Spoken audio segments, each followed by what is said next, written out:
કૌશિક વેકરિયા વિરુદ્ધ બનાવટી લેટર કાંડ મુદ્દે અમરેલીમાં રાજનીતિ ગરમાઈ છે।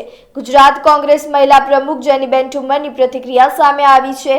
જેની ઠુમ્મરે પોલીસની કામગીરી સામે પણ સવાલો ઉઠાવ્યા છે। આજે અમરેલી ખાતે જે પત્રકાંડનો આખા ગુજરાતમાં વાતાવરણ એના મુદ્દે ગરમાયું છે ત્યારે આજે સવારથી આ કાંડમાં જે પ્રમાણે દીકરી સાથે રિકન્સ્ટ્રક્શનના નામે અત્યાર સુધી આ વર્ડ નહોતો પણ આજે અચાનક કારણ કે એટલો બધો વિરોધ આખા ગુજરાતમાં ભભૂકી ઉઠ્યો છે ત્યારે રિકન્સ્ટ્રક્શન નામ આપીને મુદ્દાને ક્યાંક ભટકાવવાનો પ્રયત્ન કરવામાં આવી રહ્યો છે। ત્યારે સવારથી લઈને દીકરીના પરિવાર અને દીકરીને પણ જેલમાં જઈને હું પોતે મળી છું। એની સાથે જે ઘટનાઓ થઈ રાત્રે 12:06 એની ધરપકડ ઘરેથી કરવામાં આવી। જે પ્રમાણે રિકન્સ્ટ્રક્શનના નામે પ્રેસ કોન્ફરન્સના નામે અને બીજા ત્રીજાના નામે એની પજવણી કરવામાં આવી છે। ભારતીય જનતા પાર્ટીના બીજા 3 કાર્યકર્તાઓ તો ભારતીય જનતા પાર્ટીના પણ નાગરિક તરીકે એમણે પણ એમની વ્યથા ઠાલવી, એમના સગા સ્નેહીજનોએ જેલમાં વ્યથા ઠાલવી કે અમને પણ વકીલો મળતા નથી। એટલે તમે વિચાર કરો કે ભારતીય જનતા પાર્ટીના શાસનમાં ભારતીય જનતા પાર્ટીના કાર્યકર્તાઓ પણ સુરક્ષિત નથી ને પ્રજા તરીકે આપણે આપણા રક્ષણની ક્યાંક આશા રાખીએ છીએ એ હું માનું છું ત્યાં સુધી ઠગારી નીવડે એ પ્રકારનો આ કિસ્સો છે।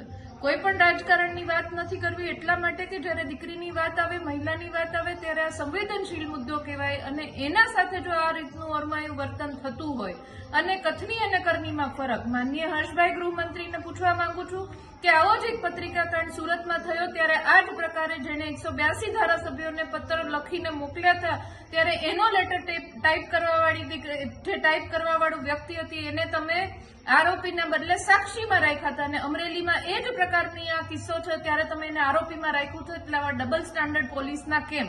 એટલે રિકન્સ્ટ્રક્શનના નામે આવું કોઈ ઘટના સરઘસ નથી નીકળ્યું, એના નામે માનનીય આરોગ્ય મંત્રીને જો આવું કહેવું પડે કે આવું કોઈ સરઘસ નથી નીકળ્યું તો શરમજનક કહેવાય। માનનીય આરોગ્ય મંત્રી શ્રી અહીંયા સરઘસ નીકળ્યું છે।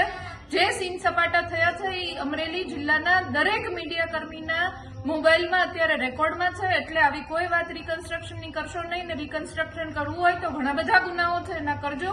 અત્યારે હું પરિવાર સાથે છું અને જ્યાં સુધી આ દીકરીને આ ઘરમાં એને ઇજ્જતભેર અને જેને સરઘસ કાઢવાને જે કહીને નામે રિકન્સ્ટ્રક્શનના નામે સરઘસ કાઢે છે પણ ખરા અર્થમાં સરઘસ કાઢીને એના ઘર સુધી પહોંચાડવાની જવાબદારી લીધી છે એ પરિવાર સાથે હું બેઠી છું। દીકરીના પપ્પા છે, દીકરીના મમ્મી છે શરદબેન, અને જ્યાં સુધી એમને તમારા માધ્યમથી પણ વચન આપું છું ને જ્યાં સુધી એમની દીકરી એમના હાથમાં નહીં આપું ત્યાં સુધી હું દીકરી બનીને આ પરિવાર પાસે રહેવાની છું। આ મીડિયાના આના માધ્યમથી આપને પણ વિનંતી કરું છું કે આ પરિવારને જ્યાં સુધી દીકરી ન આવે ત્યાં સુધી સિદ્ધારો આપવા માટે આપ આવવા માંગતા હોય તો ચોક્કસથી આવશો, એમનું મનોબળ મજબૂત થશે અને હું પણ એમની સાથે જ્યાં સુધી દીકરી નહીં આવે ત્યાં સુધી અવિરતપણે એમના સાથે રહીશ।